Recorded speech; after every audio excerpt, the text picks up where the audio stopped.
ನಮಸ್ಕಾರ ಸ್ನೇಹಿತರೆ, ತಾಯಿಯ ಯೂಟ್ಯೂಬ್ ಚಾನಲ್ಗೆ ತಮ್ಮೆಲ್ಲರಿಗೂ ಆತ್ಮೀಯ ಸ್ವಾಗತ. ಸ್ನೇಹಿತರೆ, ಈ ದಿನದ ವಿಡಿಯೋದಲ್ಲಿ ಯಾರು ಮಂತ್ರವನ್ನು ಹೇಳ್ತಾ ಇರ್ತಾರೆ, ಆ ಮಂತ್ರ ಹೇಳ್ತಕ್ಕಂಥವರ ಆತ್ಮ ಪರಮಾತ್ಮನೊಂದಿಗೆ ಕನೆಕ್ಟಿವಿಟಿ ಆಗಿದ್ದರೆ, ಮಂತ್ರಗಳ ಹೇಳುವ ಕಾರಣ ಆ ಆತ್ಮ ಮನುಷ್ಯ ಯಾರಿರ್ತಾರೆ ಅವರ ಆತ್ಮ ಪರಮಾತ್ಮನೊಂದಿಗೆ ಕನೆಕ್ಟಿವಿಟಿ ಆಗಿರುವ ಕಾರಣ, ಸಂಪರ್ಕ ಪಡೆದಿರುವ ಕಾರಣ ಯಾವ ರೀತಿಯಾದಂಥ ಲಕ್ಷಣಗಳು ಇರ್ತಾವೆ ಅನ್ನೋದನ್ನು ನಾವು ಈ ವಿಡಿಯೋದಲ್ಲಿ ನೋಡೋಣ. ಮಂತ್ರ ಹೇಳ್ತಕ್ಕಂಥವ್ರು ಅವಶ್ಯವಾಗಿ ವಿಡಿಯೋವನ್ನು ವೀಕ್ಷಿಸಿ ಅನ್ಯರಿಗೂ ಕೂಡ ಶೇರ್ ಮಾಡಿ. ವಿಡಿಯೋ ಇಷ್ಟ ಆದರೆ ಲೈಕ್ ಮಾಡಿ, ಶೇರ್ ಮಾಡಿ, ಕಮೆಂಟ್ ಮಾಡಿ, ಚಾನಲ್ನ ಸಬ್ಸ್ಕ್ರೈಬ್ ಮಾಡ್ಕೊಳ್ಳಿ. ಅಲ್ಲಿ ಅಂತಕ್ಕಂಥ ಬೆಲ್ ಬಟನ್ ಕೂಡ ಕ್ಲಿಕ್ ಮಾಡಿ. ಇದರಿಂದ ವಿಡಿಯೋ ನೋಟಿಫಿಕೇಶನ್ ತಕ್ಷಣ ಸಿಗುತ್ತೆ, ಹೊಸ ವಿಡಿಯೋ ವೀಕ್ಷಿಸ್ಬೋದು. ಡಿಸ್ಕ್ರಿಪ್ಷನ್ ಒಂದು ಸಾರಿ ಚೆಕ್ ಮಾಡಿ. ಇಲ್ಲಿ ಈ ವಿಡಿಯೋದಲ್ಲಿ ಈ ಒಂದು ಚಾನಲ್ನಲ್ಲಿ ಲಭ್ಯವಾಗ್ತಕ್ಕಂಥ ಅಂಶಗಳ ಬಗ್ಗೆ ಮಾಹಿತಿ, ಅನುಕೂಲಗಳ ಬಗ್ಗೆ ಮಾಹಿತಿ ಲಭ್ಯ ಇದೆ. ಹಾಗೆಯೇ ಯಂತ್ರ ಮಂತ್ರ ತಂತ್ರಕ್ಕೆ ಸಂಬಂಧಪಟ್ಟಂತೆ, ಧ್ಯಾನ, ಯೋಗ, ಮುದ್ರಾಭ್ಯಾಸಕ್ಕೆ ಸಂಬಂಧಪಟ್ಟಂತೆ, ಕುಂಡಲಿ ಶಕ್ತಿ ಜಾಗೃತಿ ಸಂಬಂಧಪಟ್ಟಂತೆ, ಕಾನೂನಾತ್ಮಕ ವಿಷಯಗಳಿಗೆ ಸಂಬಂಧಪಟ್ಟಂತೆ, ಸಿವಿಲ್, ಕ್ರಿಮಿನಲ್ ಇತ್ಯಾದಿ ಆಗಿರ್ಬೋದು, ಹಸ್ತ ಸಾಮುದ್ರಿಕ ಅಂಗ ಸಂಬಂಧ, ಸಂಖ್ಯಾಶಾಸ್ತ್ರ, ಜ್ಯೋತಿಷಾಸ್ತ್ರ, ವಾಸ್ತುಶಾಸ್ತ್ರಕ್ಕೆ ಸಂಬಂಧಪಟ್ಟಂತೆ, ಹಾಗೆ ಅಗೋಚರ ನಿಗೂಢ ಸಮಸ್ಯೆಗಳು, ಸ್ತ್ರೀಯರಿಗೆ, ಪುರುಷರಿಗೆ, ಮಕ್ಕಳಿಗೆ, ದೊಡ್ಡವರಿಗೆ, ವ್ಯವಹಾರಕ್ಕೆ, ಜೀವನಕ್ಕೆ, ಆಸ್ತಿ ಪಾಸ್ತಿಗೆ, ಹಣ, ಹೆಸರು, ಕೀರ್ತಿಗೆ ಸಂಬಂಧಪಟ್ಟಂತೆ ಏನು ಸಮಸ್ಯೆಗಳಾಗ್ತಾ ಇರ್ತಾವೋ, ನಿಗೂಢವಾಗಿರ್ತಾವೋ, ಬಗೆಹರಿದಿರೋದಿಲ್ಲ, ಸಮಸ್ಯೆಗಳಿರ್ತಾವೆ, ಅಂಥ ಸಮಸ್ಯೆಗಳಿಗೆ ಸಂಬಂಧಪಟ್ಟಂತೆ ಕನ್ಸಲ್ಟೇಷನ್ ತೊಗೊಂಡು ಮಾತನಾಡ್ಬೋದು. ಜಾತಕ ಪರಿಶೀಲನೆ, ಹಸ್ತ ಪರಿಶೀಲನೆ ಮಾಡಿಸ್ಬೋದು. ನೇರ ಭೇಟಿಗೆ ಅವಕಾಶ ಇರೋದಿಲ್ಲ. ಜಾತಕ ಪರಿಶೀಲನೆ, ಹಸ್ತ ಪರಿಶೀಲನೆ ಚಾರ್ಜಸ್ ಇರುತ್ತೆ. ಹಾಗೆ ನೆಗೆಟಿವಿಟಿ ರಿಮೂವಲ್ ಧೂಪದ ಪೌಡರ್ ಇದೆ. ಯಾರಿಗೆ ಧ್ಯಾನದಲ್ಲಿ ಪ್ರಗತಿ ಆಗ್ತಾ ಇಲ್ಲ, ಆತ್ಮದ ಹಾವಳಿಗಳಿದೆ, ಹಾಗೆ ಸಾಮಾನ್ಯ ಜೀವನದಲ್ಲಿ ಆತ್ಮದ ಹಾವಳಿ ಇದೆ, ದೇಹದಲ್ಲಿ ಆತ್ಮದ ಹಾವಳಿ ಇದೆ, ವಾಮಾಚಾರಗಳಾಗಿದ್ದ, ವ್ಯವಹಾರಗಳು ನಷ್ಟ ಆಗ್ತಾ ಇದ್ದ, ಅಂಥ ಸಂದರ್ಭದಲ್ಲಿ ನೆಗೆಟಿವಿಟಿ ರಿಮೂವಲ್ ಧೂಪದ ಪೌಡರ್ನ ಬಳಸಿ ದೇಹಕ್ಕೆ ಸಂಬಂಧಪಟ್ಟಂತೆ ಸಮಸ್ಯೆ ಇದ್ದರೆ ಸ್ಮೆಲ್ ತಗೊಳ್ಳೋದು, ಮೈಕೈಗೆ ಇಟ್ಕೊಳ್ಳೋದು, ಮನೆಗೆಲ್ಲ ಹರಡೋದು. ಹಾಗೆ ಆತ್ಮಗಳ ಸಮಸ್ಯೆ ಮನೆಯಲ್ಲಿದ್ದರೆ ಮನೆಗೆಲ್ಲ ಹರಡೋದು, ಸುತ್ತಮುತ್ತಲು ಮನೆಯಲ್ಲಿ ಹರಡ್ತಕ್ಕಂಥದ್ದು, ವೆಹಿಕಲ್ಗಳಿಗೆ ಹರಡ್ತಕ್ಕಂಥದ್ದು ಕಾರ್ಯವನ್ನು ನೀವು ಮಾಡಿ. ಅದರಿಂದ ಅನುಕೂಲ ಆಗೋದನ್ನು ನೀವು ನೋಡ್ಬೋದು. ಅಂಥ ಸಮಸ್ಯೆಗಳು ದೂರ ಆಗ್ತಾ. ಜಾತಕ ಪರಿಶೀಲನೆ, ಹಸ್ತ ಪರಿಶೀಲನೆ ಮಾಡಿಸಿ ಅದರಲ್ಲಿ ಇರ್ತಕ್ಕಂಥ ದೋಷಗಳನ್ನು ನಿವಾರಣೆ ಮಾಡಿಕೊಂಡು ಸಂಪೂರ್ಣವಾಗಿ ಮುಕ್ತ ಆಗ್ಬೋದು. ಎರಡು ರೀತಿಯಾಗಿ ಆಯಿಲ್ ಲಭ್ಯ ಇದೆ, ದೇಹಕ್ಕೆ ಬೇರೆ, ತಲೆಗೆ ಬೇರೆ. ಆತ್ಮ ಸಮಸ್ಯೆ ಇದ್ದರೆ ನಿವಾರಣೆಗೆ. ಹಾಗೆಯೇ ಲಕ್ಷ್ಮೀ ಪ್ರಾಪ್ತಿ ಧೂಪದ ಪೌಡರ್ ಲಭ್ಯ ಇದೆ.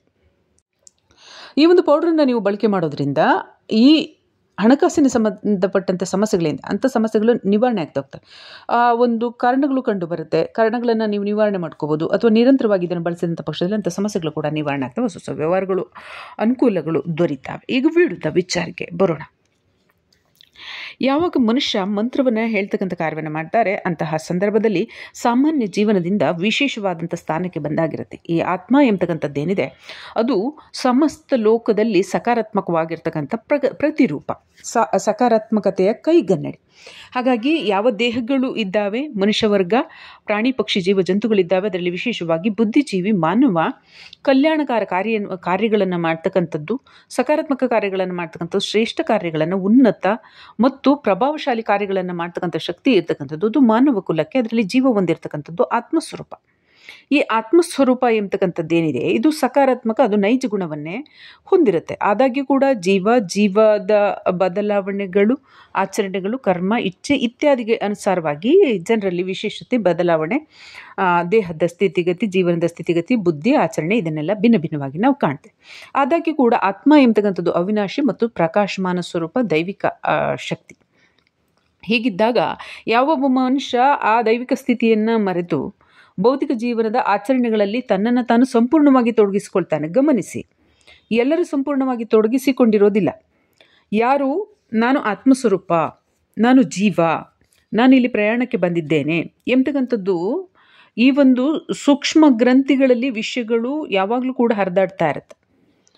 ಆ ವಿಷಯಗಳನ್ನು ತಿಳಿದಿದ್ದು ಜೀವ ಹುಟ್ಟು ಸಾವು ಎಂಬತಕ್ಕಂಥದ್ದಿದೆ, ನಾವು ತಾತ್ಕಾಲಿಕವಾಗಿ ಬಂದಿದ್ದೀವಿ, ಇರೋವರೆಗೆ ಚೆನ್ನಾಗಿರಬೇಕು, ಏನೇ ಕರ್ಮಗಳಾಗಲಿ ಭಗವಂತ ನೋಡ್ಕೋತಾನೆ, ಯಾರೇ ತಪ್ಪು ಮಾಡಿದ್ರು ಭಗವಂತ ಲೆಕ್ಕಾಚಾರ ಮಾಡ್ತಾನೆ, ಭಗವಂತನ ಮೇಲೆ ಭಾರ ಹಾಕಿ ನಡೀರಿ, ಅವ್ರೇನು ಮಾಡಿದ್ರು ಭಗವಂತ ನೋಡ್ಕೋತಾನೆ ಬಿಡು, ಧರ್ಮ ಕರ್ಮ ಭಗವಂತ ನೋಡ್ತಾನೆ.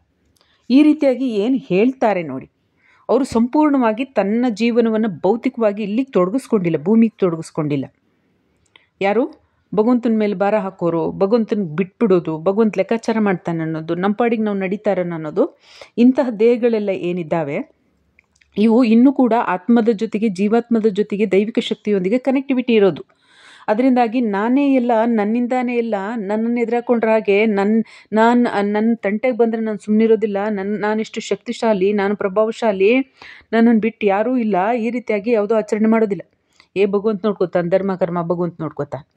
ಏಕೆಂದರೆ ಇವರು ತಾತ್ಕಾಲಿಕ ಅನ್ನೋದು ಗೊತ್ತು, ಅರಿವು ಇರುತ್ತೆ, ಆ ದೈವಿಕ ಶಕ್ತಿಯ ಜಾಗೃತಿ ಇರುತ್ತೆ. ಆ ಕಾರಣದಿಂದ ಏನಾಗುತ್ತೆ, ಅವರು ಯಾವುದೇ ಲೋಪದೋಷಗಳು ಯಾರಿಂದಾನೂ ಬಂದ್ರೂ ಅವರಿಂದಾನೂ ಬಂದ್ರೂ ಹೇಗಾದ್ರೂ ಅದು ದೇವ್ರ ಮೇಲೆ ಬಿಟ್ಬಿಡ್ತಾನೆ. ಭಗವಂತ ನೀನು ನೋಡ್ಕೊ, ನಮ್ಮ ಪ್ರಯಾಣ ಇದು ನಾವು ಮಾಡ್ಕೊಂಡು ಹೋಗ್ತೀವಿ. ಯಾರೇನೇನು ಮಾಡ್ತಾರೆ ಅದೆಲ್ಲ ಲೆಕ್ಕಾಚಾರ ಮಾಡೋ ನೀನು. ಭೂಮಿ ಕೊಟ್ಟಿರೋನು ನೀನು, ಜೀವನ ಕೊಟ್ಟಿರೋನು ನೀನು, ಆಚರಣೆ ಕೊಟ್ಟಿರೋನು ನೀನು, ಇಲ್ಲಿ ಬರ್ತಕ್ಕಂತಹ ಫಲಗಳು ನೀನೇ. ಹಾಗಾಗಿ ಇದರ ಲೆಕ್ಕಾಚಾರಿಯೋ ನೀನೇ, ಮತ್ತು ಶಿಕ್ಷೆ ಕೊಡ್ತಕ್ಕಂಥವ್ನು ನೀನೇ, ರಕ್ಷೆಯನ್ನು ಕೊಡ್ತಕ್ಕಂಥವ್ನು ನೀನೇ, ಸುರಕ್ಷೆಯನ್ನು ಕೊಡ್ತಕ್ಕಂಥದ್ದು, ಸಕಾರಾತ್ಮಕತೆಯನ್ನು ಕೊಡ್ತಕ್ಕಂಥ, ಜೀವನ ಕೊಡ್ತಕ್ಕಂಥವ್ನು ನೀನೇ. ಈ ರೀತಿಯಾಗಿ ಅವ್ರಿಗೆ ಜಾಗೃತಿ ಇರುತ್ತೆ. ಅದಕ್ಕೋಸ್ಕರ ಭಗವಂತನ ಮೇಲೆ ಬಿಟ್ಬಿಡ್ತಾರೆ. ಹೀಗಿದ್ದಾಗ ಏನಾಗುತ್ತೆ, ಅವರು ಮಂತ್ರವನ್ನು ಹೇಳಿದ್ರೆ ಅವರು ಆತ್ಮ ಮತ್ತು ಪರಮಾತ್ಮನೊಂದಿಗೆ ಕನೆಕ್ಟಿವಿಟಿ ಇರುತ್ತೆ. ಯಾರು ದೇವರೆಲ್ಲ ಇಲ್ಲ, ಇದೆಲ್ಲ ಕಲ್ಲು, ಇದೆಲ್ಲ ಸುಮ್ಮನೆ, ಇದೆಲ್ಲ ಬೂಟಾಟಿಕೆ, ಇದೆಲ್ಲ ನಾಸ್ತಿಕತ್ವ, ಇಲ್ಲಿ ಕೈಲಿ ಕೆಲಸ ಮಾಡೋಕ್ಕಾಗ್ದವ್ರ ಕೆಲಸ, ಅವ್ರಿಗೆ ಮಾಡೋಕ್ಕೆ ಬೇರೆ ಕೆಲಸ ಇಲ್ಲ, ಸುಮ್ಮನೆ ಏನೇನೋ ಹೇಳ್ತಾ ಕೂತ್ಕೋತಾರೆ, ಚೆನ್ನಾಗಿ ಪುಸ್ತಕಗಳನ್ನು ಓದಬೇಕು, ವಿದ್ಯಾಭ್ಯಾಸ ಮಾಡ್ಕೋಬೇಕು, ಅದರಲ್ಲೇ ಜೀವನ ಇರೋದು, ಅದರಲ್ಲೇ ವ್ಯಾಪಾರ ಆಗೋದು, ಅದರಲ್ಲೇ ಹಣ ಸಂಪಾದನೆ, ಹೆಸರು ಬರೋದು, ದೇವರೆಲ್ಲ ಇದೆಲ್ಲ ಇಲ್ಲ, ಇದೆಲ್ಲ ಸುಮ್ಮನೆ ಪರಿಸರ ಅಂದ್ರೇನು, ಎನ್ವೈರ್ನ್ಮೆಂಟ್ ಏನು, ರಚನೆ ಆಗಿರೋದೇನು ಅಂತ ಕೇಳಿದ್ರೆ ಏನು ಗೊತ್ತಾಗೋದಿಲ್ಲ. ಹೇಗೆ ರಚನೆ ಆಯಿತು, ಅದು ಕಾರಣ ಏನು, ಯಾವಾಗ ಉಟ್ಕೊಳ್ತು, ಅದಕ್ಕೆ ಮೂಲ ಯಾರು, ಅದನ್ನು ಉಡ್ಸ್ತವ್ರು ಯಾರು, ಅದಕ್ಕೆ ನೀರು ಕೊಟ್ಟವ್ರು ಯಾರು, ಬೆಳಕು ಕೊಟ್ಟವ್ರು ಯಾರು, ಅದನ್ನು ಬೆಳೆಸ್ತವ್ರು ಯಾರು, ಇಲ್ಲಿವರೆಗೆ ಬಿಟ್ಟವ್ರು ಯಾರು, ಇದನ್ನೆಲ್ಲ ಕೇಳಿದ್ರೆ ಗೊತ್ತಾಗೋದಿಲ್ಲ ಅವ್ರಿಗೆ. ಈ ಥರದ ನಾಸ್ತಿಕತ್ವ, ಕಲ್ಲು ಬಂಡೆ ರೀತಿಯಾಗಿ ಯಾರು ಇರ್ತಾರೆ, ತನ್ನ ಆತ್ಮದ ಅರಿವಿಲ್ಲ, ಜೀವದ ಅರಿವಿಲ್ಲ, ನಾನು ಯಾಕೆ ನಡೀತಾ ಇದ್ದೀನಿ, ಇಲ್ಲಿ ಭೂಮಿ ಮೇಲೆ ನಡೀತಾ ಇರ್ತಕ್ಕಂಥವ್ನು ಆಕಾಶದಲ್ಲಿ ಯಾಕೆ ಹಾರಕ್ಕಾಗೋದಿಲ್ಲ, ಅಕ್ಕಿಗಳೇ ಹಾರೋಗ್ತಾವೆ, ನಾನು ಯಾಕೆ ಹಾರೋಕ್ಕಾಗೋದಿಲ್ಲ, ಇದನ್ನೆಲ್ಲ ಏನು ಕಂಡಿಡ್ದು ಹೇಳೋದಿಲ್ಲ. ಅದೆಲ್ಲ ಕಲ್ಲು, ದೇವರಿಲ್ಲ, ಬುಟಾಟಿಕೆ, ಕಲ್ಲಿನ ಮೇಲೆ ತೊಗೊಂಡೋಗಿ ಹಾಲು ಇತ್ತಾರೆ, ನಾಗರಾವ್ ಹಾಲು ಕುಡಿಯುತ್ತಾ, ಕಲ್ಲಿನ ಮೇಲೆ ಹೋಗು ಇದ್ಬಿಡಿ, ಅದ್ರ ಬದಲು ಜನರಿಗೆ ಕೊಟ್ಟರೆ ಆಗೋದಿಲ್ವಾ, ಏನು ಜನರನ್ನು ಇವರೇ ಸಾಕಿಸಿ ಹುಟ್ಟಿಸಿ ಬೆಳೆಸಿ ಇವರೇ ಸಾಕ್ತಾ ಇರ್ತಾರೆ, ಹುಟ್ಟುವಾಗ ಹೆಸರು ಗೊತ್ತಿಲ್ಲ, ದಿಕ್ಕು ಗೊತ್ತಿಲ್ಲ, ಯಾರು ಗೊತ್ತಿಲ್ಲ, ಅವ್ರ ಸ್ವಾರ್ಥ ನೋಡ್ಕೊಂಡು ಬದುಕ್ತಾ ಇರ್ತಾರೆ. ಹಾಗಂತಾರೆ ಅವ್ರಿಗೆ ಕೊಟ್ಟರೆ ಆಗೋದಿಲ್ಲ, ಇವ್ರಿಗೆ ಕೊಟ್ಟರೆ ಆಗೋದಿಲ್ವಾ. ಇಷ್ಟೊಂದು ಕಾಳಜಿ ಇರ್ತಕ್ಕಂಥವ್ರು ಭಗವಂತನ ಸ್ಮರಣೆ ಮಾಡಿದ್ರು ಎಲ್ಲರಿಗೂ ಕೂಡ ಮಳೆ ಬೆಳೆ ಅಂತಕ್ಕಂಥದ್ದು ಬರುತ್ತಲ್ಲ, ಅದು ನಂಬೋದಿಲ್ಲ, ಅದು ಬೇಕಾಗಿಲ್ಲ. ಆದರೆ ಅಲ್ಪ ಜನರಿಗೆ ಹಂಚ್ತಕ್ಕಂಥದ್ದಕ್ಕೆ ದೊಡ್ಡ ಮಾತುಗಳನ್ನು ಆಡ್ತಕ್ಕಂಥದ್ದು ಯಾರಿರ್ತಾರೆ ಅವರಿಗೆ ಇದು ಗೊತ್ತಾಗೋದಿಲ್ಲ. ಆಗೇನಾಗುತ್ತೆ, ಆ ಜೀವ ಜಾಗೃತಿ ಇರೋದಿಲ್ಲ, ಒಂದು ಆತ್ಮದ ಬಗ್ಗೆ ಅರಿವಿರೋದಿಲ್ಲ, ತನ್ನ ದೈವತ್ವದ ಸ್ಥಿತಿ ಆ ಮನುಷ್ಯ ಜೀವಗಳಿಗೆ ಅರಿವಿರೋದಿಲ್ಲ. ಆ ಸಂಪೂರ್ಣ ಜಾಗೃತಿ ಕಳ್ಕೊಬಿಟ್ಟಿರ್ತಾರೆ, ಸಂಪೂರ್ಣವಾಗಿ ಭೂಮಂಡಲದಲ್ಲಿ ತಮ್ಮ ಜೀವನವನ್ನು ತೊಡಗಿಸ್ಕೊಬಿಟ್ಟಿರ್ತಾರೆ. ನಾನು ಎಲ್ಲಿಂದ ಬಂದಿದ್ದೀನಿ, ನನ್ನ ಪ್ರಕಾಶಮಾನತೆ ಏನು, ನನ್ನ ದೈವಿಕ ಸ್ಥಿತಿ ಏನು, ನನ್ನ ಜೀವದ ಇಲ್ಲಿಗೆ ಬಂದಿರತಕ್ಕಂಥ ಉದ್ದೇಶ ಏನು, ಇದೆಲ್ಲವನ್ನು ಕೂಡ ಮರ್ತ್ಬಿಟ್ಟಿರ್ತಾವೆ, ಎಲ್ಲ ಬಿಟ್ಬಿಟ್ಟಿರ್ತಾವೆ, ಪೂರ್ಣ ಸ್ವರೂಪದಲ್ಲಿ ಭೂಮಂಡಲ ತೊಡಗಿರ್ತಾವೆ. ಇದಕ್ಕೆ ನಾಸ್ತಿಕರು ಅಂತ ಕರೀತಾರೆ. ದೇವರಿಲ್ಲಿದ್ದಾನೆ, ದೇವ್ರು ಮಾಡ್ತಾನ, ದೇವ್ರು ಹಾಗಾದ್ರೆ ಕೊಲೆ ಸುಲಿಗೆ ಮಾಡ್ತಾ ಇದ್ದಾರಲ್ಲ, ಅವ್ರನ್ನ ಯಾಕೆ ತಡೀತಾ ಇಲ್ಲ, ಇದನ್ನೆಲ್ಲ ಕೇಳ್ತಾರಲ್ವಾ. ಅವರೆಲ್ಲ ಇದೆ, ಅವರ ಜೀವಸ್ವರೂಪದ ಬಗ್ಗೆ ಗಮನ ಇಲ್ಲ, ಜಾಗೃತಿ ಇಲ್ಲ, ಆತ್ಮಸ್ವರೂಪದ ಬಗ್ಗೆ ಗಮನ ಇಲ್ಲ, ಆ ಆತ್ಮಸ್ವರೂಪದ ಬಗ್ಗೆ, ತನ್ನ ದೈವತ್ವದ ಬಗ್ಗೆ ತಿಳಿದಿಲ್ಲ, ಪೂರ್ಣ ಮರ್ತುಕೊಬಿಟ್ಟಿದ್ದಾರೆ. ಗೊತ್ತಿದೆ ಸುಷುಪ್ತಿ ಅವಸ್ಥೆಯಲ್ಲಿರುತ್ತೆ, ಆದರೆ ಜಾಗೃತಿಯಾಗಿರೋದಿಲ್ಲ, ಪೂರ್ಣ ಈ ಭೂಮಂಡಲದಲ್ಲಿ ತನ್ನಂತಾನು ತೊಡಗಿಸ್ಕೊಬಿಟ್ಟಿರ್ತಾರೆ. ಅದರಿಂದಾಗಿ ತನ್ನ ರಚನೆ ಬಗ್ಗೆ ಗೊತ್ತಿಲ್ಲ, ತನ್ನ ಬಗ್ಗೆ ಕೂಡ ಗೊತ್ತಿಲ್ಲ, ಅದಕ್ಕೆ ಎದುರಿಗೇನು ಕಾಣುತ್ತೆ ಅದ್ರ ಬಗ್ಗೆ ಭಿನ್ನ ಭಿನ್ನ ಕಮೆಂಟ್ಗಳನ್ನು ಕೊಡೋದು ಗೊತ್ತಿರುತ್ತೆ. ಈ ರೀತಿಯಾಗಿ ಏನಿರ್ತಾರೆ ಅವರಿಗೆ ಈ ದೈವಿಕ ಅಂಶದ ಬಗ್ಗೆ ಹೆಚ್ಚಿನ ಮಾಹಿತಿ ಇರೋದಿಲ್ಲ. ಈ ಸಂದರ್ಭದಲ್ಲಿ ಮಂತ್ರವನ್ನು ಹೇಳ್ತಕ್ಕಂಥ ಸಂದರ್ಭದಲ್ಲಿ ಅಂಥ ಸಂಪರ್ಕ ಕನೆಕ್ಟಿವಿಟಿ ಅಷ್ಟು ಸುಲಭವಾಗಿ ಸರಳವಾಗಿ ಅವರಿಗೆ ಆಗೋದಿಲ್ಲ. ಅದನ್ನೆಲ್ಲ ಹೇಳ್ತಾರೆ, ನೀವು ಹೇಳ್ತಿದ್ದೀರಾ, ನಾವು ಹೇಳ್ತೀವಿ, ನೋಡೋಣ ನಮಗೇನು ಫಲ ದೊರೆಯುತ್ತೆ ಅಂತ ಕೂತ್ಕೋತಾರೆ ಟೆಸ್ಟ್ ಮಾಡೋಕ್ಕೆ. ಆದರೆ ಅವರ ದೈವಿಕ ಸ್ಥಿತಿಯನ್ನು ನಂಬಿ ಆಚರಣೆ ಮಾಡೋದಿಲ್ಲ.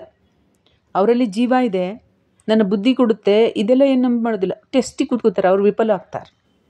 ಯಾರು ನಂಬಿಕೊಂಡು ಭಗವಂತನ ನಂಬಿ ಕಾರ್ಯವನ್ನು ಮಾಡ್ತಾರೋ ಅವ್ರು ಸಫಲರಾಗ್ತಾರೆ.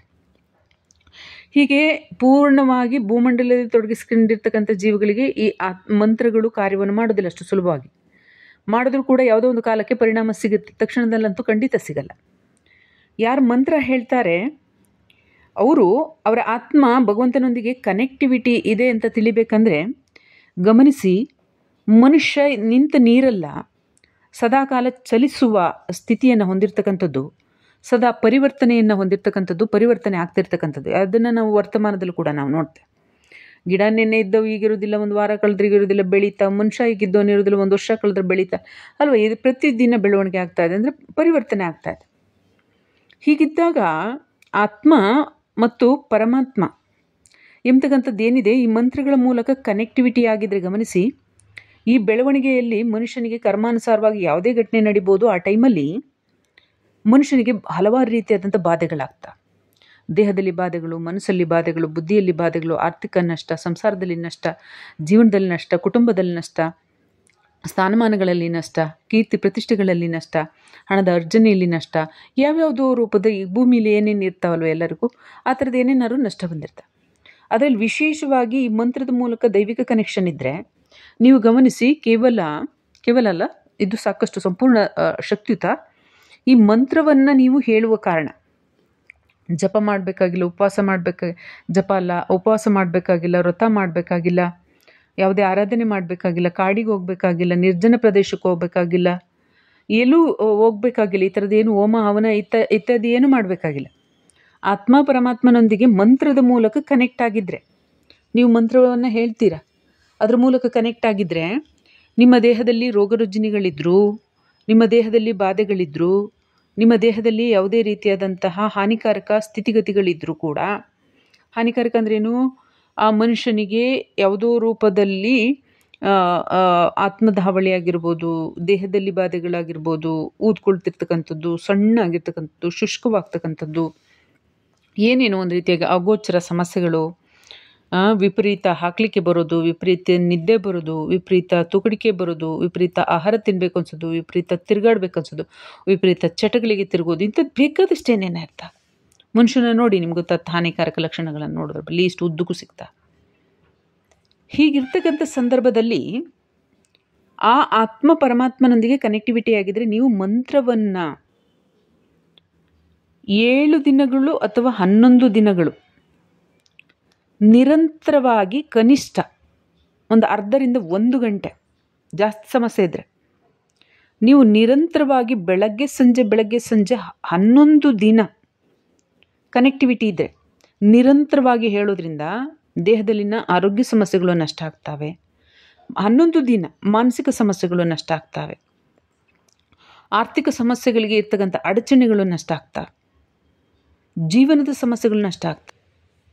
ಹೀಗೆ ಆತ್ಮ ಪರಮಾತ್ಮನೊಂದಿಗೆ ಕನೆಕ್ಟಿವಿಟಿಯನ್ನು ಹೊಂದಿದೆ ಈ ಮಂತ್ರದ ಮೂಲಕ ಅಂತ ನೀವು ತಿಳಿಬೇಕಂದ್ರೆ ನಿಮ್ಮನ್ನು 7, 11, 21 ದಿನಗಳು ಪರೀಕ್ಷೆಗೆ ಒಳಪಡಿಸ್ಕೋಬೇಕು. ಮತ್ತು ನಿರಂತರ ನೀವು ದೈವಿಕ ನಾಮಸ್ಮರಣೆ ಅಥವಾ ಮಂತ್ರ ಜಪವನ್ನು ಮಾಡ್ತಕ್ಕಂಥ ಸಂದರ್ಭದಲ್ಲಿ ಎಷ್ಟು ಸಾಧ್ಯವಾಗುತ್ತೋ ಅಷ್ಟು ಸಾಧ್ಯದ ಮಟ್ಟಿಗೆ ಸುಖಾಸನದಲ್ಲಿ ಕುಳಿತು ಮೇರುದಂಡವನ್ನು ನೇರವಾಗಿರಿಸಿ ನಮಸ್ಕಾರ ಮುದ್ರೆಯ ಧಾರಣೆಯನ್ನು ಮಾಡಿ ನೀವು ಮಂತ್ರವನ್ನು ಹೇಳೋದ್ರಿಂದ ನಿಮ್ಮ ಆತ್ಮ ಪರಮಾತ್ಮನೊಂದಿಗೆ ಕನೆಕ್ಟ್ ಆಗಿದ್ದರೆ ನಿಮ್ಮಲ್ಲಿ ದೇಹದಲ್ಲಿ ಶುಭ ಲಕ್ಷಣಗಳು, ಮನಸ್ಸಿನಲ್ಲಿ ಶುಭ ಲಕ್ಷಣಗಳು, ವಿಚಾರದಲ್ಲಿ ಶುಭ ಲಕ್ಷಣಗಳು, ಆರ್ಥಿಕ ಅನುಕೂಲಗಳಲ್ಲಿ ಶುಭ ಲಕ್ಷಣಗಳು, ಜೀವನದಲ್ಲಿ ಶುಭ ಲಕ್ಷಣಗಳನ್ನು ತಾವು ಕಾಣ್ಬೋದು ಅಂತ ಹೇಳ್ತೀವಿ. ವಿಡಿಯೋ ನಾನು ಮುಗಿಸ್ತಾ ಇದ್ದೀನಿ. ಮುಂದಿನ ವಿಡಿಯೋದಲ್ಲಿ ಭೇಟಿಯಾಗೋಣ.